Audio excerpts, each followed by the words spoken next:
Um, Hello, everyone. Good morning. Welcome to a new episode of Like a New Yorker.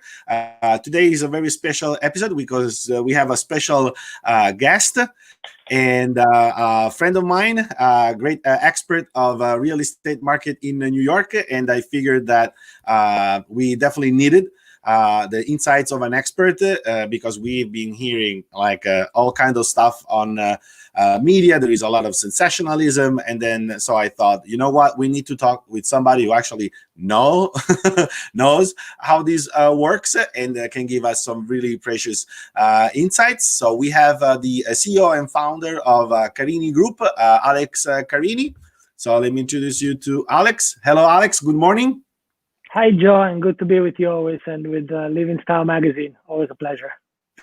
Thank you, Alex. It is great to have you because, again, the reason why I told you this when I reached out to you is like I was hearing, on the news, all kind of stuff saying, people are, flying from Manhattan, New York is going to be deserted and the real estate is going to go this and that. I said, this doesn't make any sense to me because I live in New York. I've been living here for many years. I know how it works.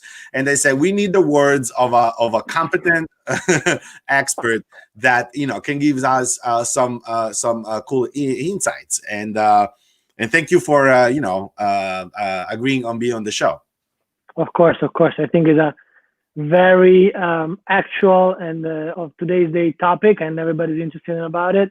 And really all over the world, also for your audience. I know that you have a lot of people connecting from all over the world, from Europe. So they hear about New York, they hear about COVID-19, they hear about real estate, and they wonder what's going on. So I'm here to answer all the questions, of course. That's great. So as you can see, of course, Alex has been extremely successful running his own firm. When did you founded your company, Alex? The company is about 3.5 years old. Feels like it's 30 years old. I just cut my hair, otherwise you see all the white on the side for the real estate business. It's been a great ride. I've been in the business for about 8 years, going on 9 years. And, it's a nonstop business. So, absolutely. Yep. Yeah, and of course here, I mean, over here you see all those, dream houses and dream apartments that you would love to live in New York. And actually, Carini Group gives you the chance to explore these properties and have somebody who takes care of you in the right way, right, Alex? Absolutely, yes. There's, a lot of properties that you see on, when you come to New York, when you travel, on movies. Park Avenue, Wall Street, Fifth Avenue, Central Park.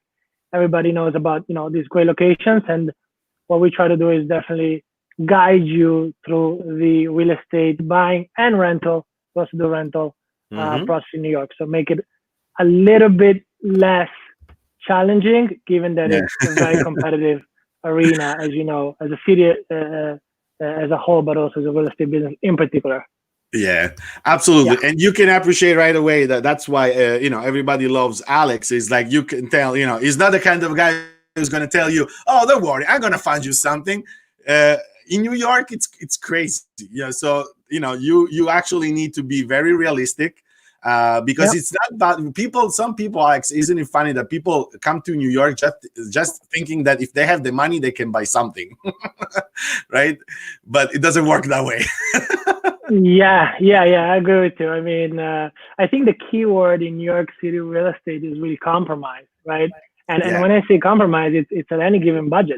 I mean, you'll be surprised that people that buy around, couple 100,000, $500,000, people buying the several millions, and in both cases, you don't find exactly everything that you want. Given meaning you have to really go through your list, and the city is high density, and so there are limitations when it comes to real estate. So maybe you have to give up a little bit of a view. Maybe you have to give up some updates or wash and dry here and there. So it's all about compromising and understanding what you need really, and then also learning about the local market if you're not from here. That's very, very important. Neighborhoods. Absolutely, absolutely, yeah. That is absolutely on point. Because you actually, you might find out that you might have to give up something, but you might find out actually that you have options that you didn't think about, and that's when a competent expert, makes a difference. But Of anyway, course. let's jump right away on our topics today. First of all, what is the current situation of the market in Manhattan? Given, of course, that this is a very fluid situation, and that over the last 3 months we had this lockdown. But again, we have heard all kind of stuff, sensationalism, catastrophism, Sure. which I don't buy by definition. Sure. So, what can you say about the current situation, Alex? Well, look, it's a very broad and question, and very all the world is going through this. Where we are in New York right now is the following. I would divide really the business into. I have two companies. One is residential company, and one is commercial company. Right? Okay. On residential, we basically deal with sales and rentals of apartments, to put it very simply. And on commercial, we consult on retail spaces, offices, and purchasing and selling of buildings, investment sales. Now, when it comes to the residential business, it's been holding up much better than the commercial side of the business, especially retail. I think right now the market is in discovery mode, where there are about 1/4 of the listings on the market today versus a year ago, right? So what that tells you is that a lot of the people are deciding not to put the apartments on the market, and basically to hold the apartments, right? So definitely less traffic. I mean, the main probably information that I can give you is that per New York law and the state of New York, we can't really show properties, or at least we're definitely very limited in showing properties. So what that creates is a seller, if he doesn't need to, he might not want to be on the market at this particular time because you can't really show it. Now, with that being said, we haven't really, seen any real consequences, I would think, yet, just because sellers are still looking at prices in February, from before the pandemic in New York, and buyers think they're going to get a deal at, 50, 60 cents on the dollar, right? And so we've been busy. Ain't gonna happen. That ain't gonna happen. Yeah. No, I would say that, we've been busy. There's people out there looking, even on the rental market, there's people out there looking. And I really think that because of this pandemic, most importantly, we've skipped, so to speak, the busiest time in America really for home buying, which is the spring season, right? Usually starts, March, April, May is where everybody is out looking for a home, right? So because of this pandemic, this has been put on hold, or definitely has been affected. I would say it's fair to say that. And I do, and as you know, as you may not know, I mean, depending where your audience is following from, but New York is not, and when I say New York, I say New York City is not yet open, okay, as a phase 2 and so on and so forth. So what I do see is that once New York will open again, there will be tremendous pent up demand for all these properties, where sellers are going to say, okay, now I can show my properties, now I'm going to put it on the market, and buyers I'm going to be out again. And then we're really going to see, I think we're going to see definitely much more activity. And so I think that's what's next. So we're a little bit waiting for things, but at the same time, things are happening. I mean, on the residential side, more than 90% of tenants in Manhattan especially, but in New York City as a whole, are paying their rent, right? I mean, government is supplying, as you know, for people that lose jobs. Most of them are actually getting their paychecks, their PPPs, whatever the case might be. So that's a good thing, right? I mean, money is coming in for people that actually do need it. So with that, they should be able to pay rent. And so far, we haven't seen really a lot of, negative effect on rental in New York City. I mean, we're still renting, even in this time.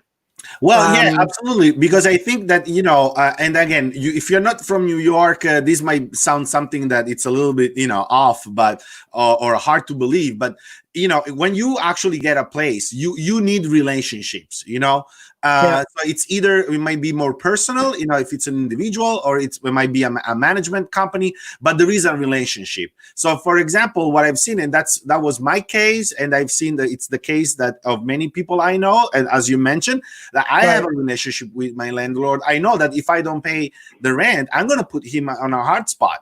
So right, it's something that realizing that I cut many other expenses, and they said right, I don't want to put my landlord on a hot spot. It's like I've cut right, other expenses. I asked him maybe to just wait a couple of days, and but that was it, because I have a relationship, and that's the case for many people in Manhattan, so or in New York in general. So absolutely, yeah, that is something that is very important. Now, you mentioned that, of course, it's a very diversified market. There might be issues, but so in case. So we can move to the next topic. Is that, of course, there might be cases like for rental, commercial, or residential, that yeah, you might be experiencing some financial distress. In this case, what would you recommend? What would be a good way to deal with some distress? look, I think there's definitely distress, right, for obvious Hmm. reasons. And I think when you have distress, you have to basically work with all the parties involved to Mm. try and adjust to a new normal, so to speak, right? Yeah. And I'm referring especially to the commercial side. I mean, retailers, right? Those are really they're suffering the most, hotel businesses and so on and so Hmm. forth. And as you understand, tenants not paying rent, it means landlords defaulting on their mortgages, and it means banks, Yeah. being with a lot of real estate in their hands, which banks Yeah. don't want to be in the real estate business. They don't want to have Yes. foreclosure. They don't want to be in that business. So I think the way that you solve this is, apart from, of course, stimulus checks and government, blah blah Hmm. blah, is you ultimately also have to come down to terms to a new Hmm. market, especially in the retail business. So Yeah. that's number one. Uh, we are consulting, for example, now with a lot of different firms, whether restaurants or retailers that are Hmm. renegotiating their leases. And truthfully, it's also for the good of the landlords. And if banks also are able to renegotiate the commercial mortgages, I think that's how you're going to come to a new normal. You can really ask for prices that you're asking in Hmm. 15, 16, and so on and so forth. Yeah. So I think that's one thing, renegotiating. Number two, like in any, calling crisis or movement on the market, or in this case, I think there are trends that are being accelerated, but there were Hmm. trends that were already existing. Mm. Okay, Yeah. like now everybody talks about working from home. Sure, I mean, with this pandemic, people are working from home more, right? Hmm. People are talking about food delivery, right? Yes. It's been going on now. Maybe grocery deliveries. I mean, I see myself. I've never personally gotten grocery delivered, but Hmm. now we are getting grocery delivered, and you know what? You see that it's convenient. So I think from the operator standpoint, Hmm. whoever is going to adjust faster, Hmm.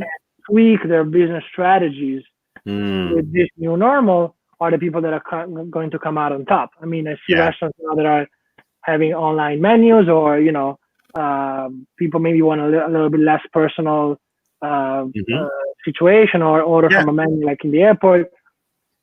Listen, we've seen this, right? And it's just Yeah. accelerating for Well, people. I think that, again, you speak reason when you say that, of course, again, it's a very, I'm putting you on a hard spot because these are very general questions. So it's not easy to answer, but Right, yeah, absolutely. You're on point. Of course, you have to find a measure in the middle. On one side, you have the tenants who have to understand how this works and to keep the cash flow going. It's something right, that it's not just about yourself or your right, specific individual interest. On the other side is on the landlords, is on the owners. You have to right, understand that as well. You have the same interest. Right. especially if you're doing like a financial investment. What is most important is to keep the cash flow going. So you also need to adjust to a new situation where you have to understand that if your tenant is in a hard spot, but Right. has been always reliable, has always paid on time, Correct. is a good tenant, you want to keep him.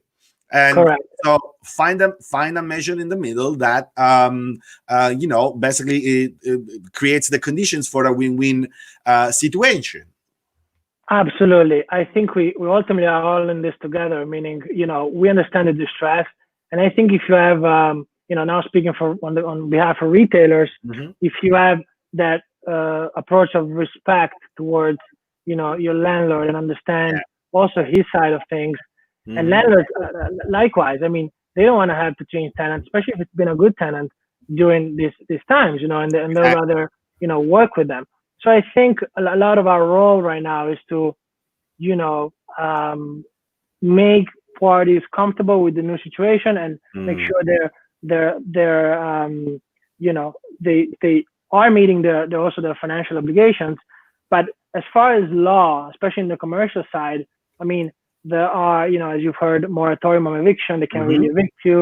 And actually, they came out yesterday with a new law that Mhm. the mayor of New York signed into law, which is basically if you terminate a lease, right, Mhm. from now until September, then you're a restaurant or Mhm. restaurateur or a retailer, the landlord can no longer go after your personal assets, right? Mm. So a lot of Yeah. restaurants are under LLCs, and then they used to be that they will be able to, Yeah. after the security deposit is done, Yeah. With the that's when they collateral. have to Yeah. pay. Yeah, yeah, yeah. Yeah. So that has been changed, and so we're seeing, a little bit of uh, different Mhm. situation and things Yeah. moving forward. But I would say a landlord doesn't want to, lose tenants either at this time. So it's all Yeah. about working, Absolutely. frankly with each Mhm. other. Yeah. Absolutely. Absolutely, and also, on the other on the other hand, New York is such a diversified and rich market that there are always opportunities. Now, you Yeah. can always reach Alex. It's easy to find him on social media and at Carini Group. .com without giving away too much, of course, because if you are interested, and Alex surely have some good deal in his pocket, but what so people can get in the right mindset, what would be as smart investment or a smart way to invest right now, so they might actually look into it. So I think this is probably a very unique opportunity because it's a very unique situation that we're going through to invest in real estate. Hmm. Where if you do invest in the right assets, it could be probably an opportunity that you might never have, or you Hmm. definitely never had in a long time. Now, my suggestion to be I want to give you the secret. I want to be very practical and tell Okay. you what I actually think. I think a good investment right now in real estate will be on the residential side and in a prime location like Hmm. Manhattan or prime location of Manhattan, etc. Because arguably this is the only chance that you have. We've never seen the city empty. We've never Hmm. seen the city empty. It's the Yeah. first time that we're seeing the city empty. And a lot of people are thinking of trends as, people are moving to the suburbs or people are, going to be working from home. I think right now the market is overreacting a little bit where as Hmm. though these trends may be true, but to the extent of which people are thinking right now because they're really, really disoriented, they're really all over the place. I think Yeah. there will be much less. So this could be a good opportunity to actually buy. I see this year being a year of discovery. So we see Hmm. what's really going to happen. But I personally do not believe, and everybody that invests in real estate doesn't really look at a 1 year time frame or 2 year time frames, unless you're a developer. The usually user looks at this in 5 years, 10 years, 15 years. I mean, Exactly, Alex. mortgages are 30 years, right? Exactly. So my That's point is, that's that's exactly the point I wanted to make. Is like, guys, people involved in real estate, either if you do this, once in a while, because for residential, but everybody knows that exactly in real estate, you always think and plan on a 5, 10, 15, even more. So Right. again, there might be people who are panicking, or there are short-term needs. But yeah, that's exactly the point. Is like you have to people real estate people think, and people who invest in real estate think in the long term. It's almost You have to. business. You have to. So Yeah. if that's your thought, I mean, again, unless you're a developer, then you need to flip something in 1 year, Yeah. and then you have other things to do. I mean, you can take advantage of the current mortgage rates, which, by the way, are almost an all-time low. So we've been seeing a lot of mortgage applications, especially on the real estate side, residential real estate side. It's been a 5-week consecutive increase in mortgage applications. So things are happening. But my point is, if you are looking at this medium to long-term approach, and currently we are 8.5 million people in New York City, right? Yeah. So if you think that in 5 or 10 years, we're going to be 7 million people, 6 million people, 5 million people, that real estate may go down.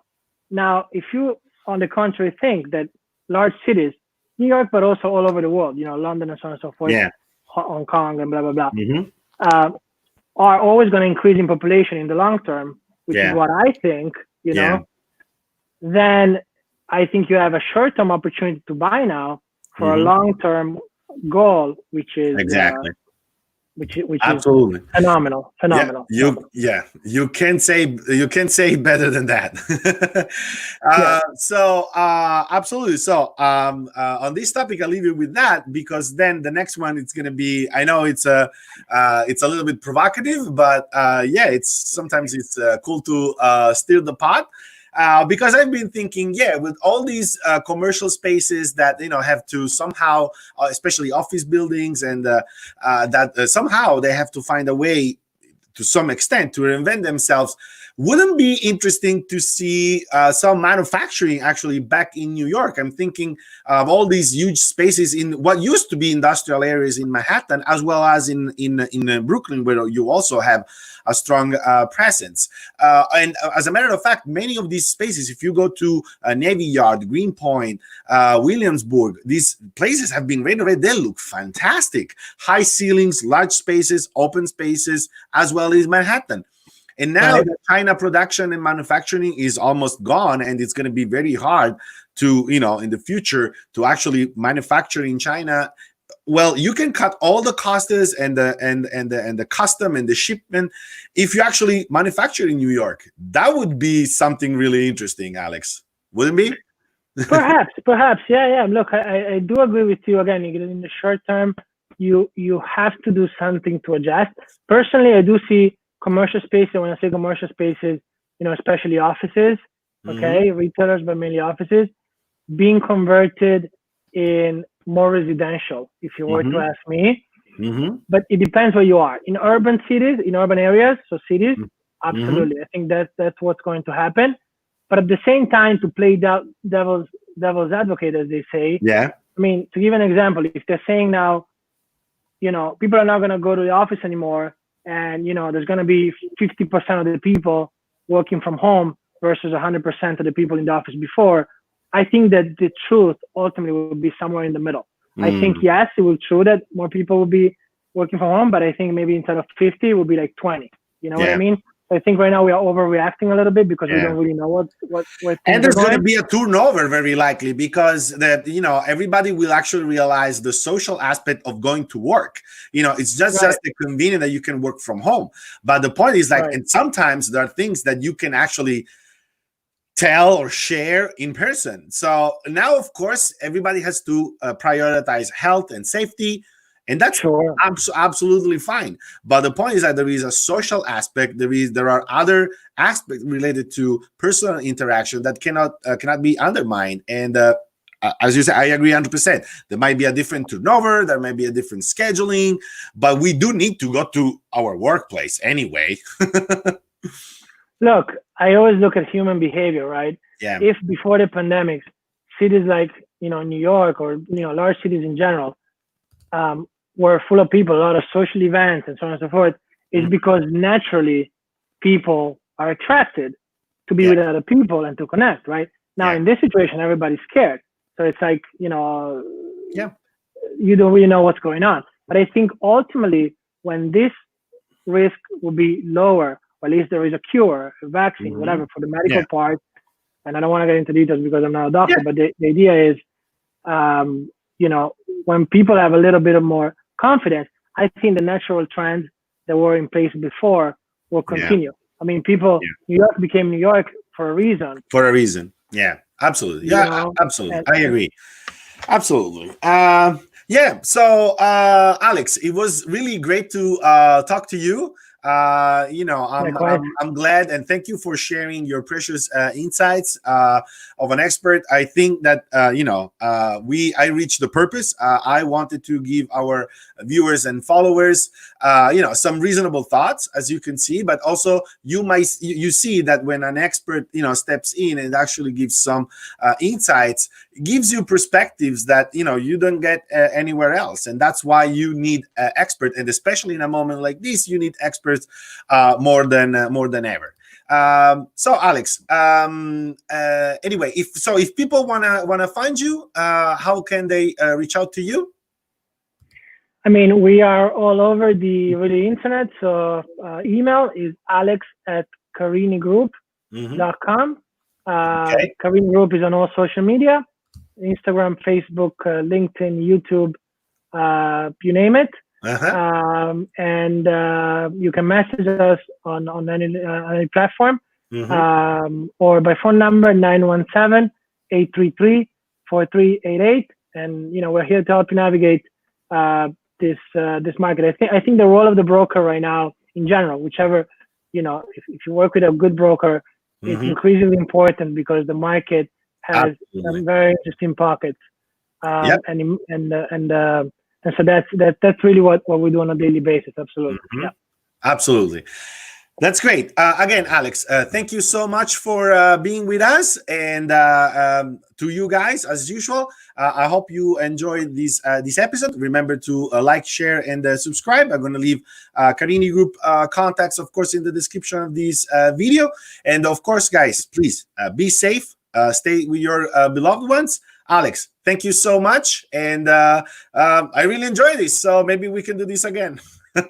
Yes, we should. Thank you, Joe. Be safe, be well, and also to all of your viewers all over the world. Thank you, guys. Bye. Take care.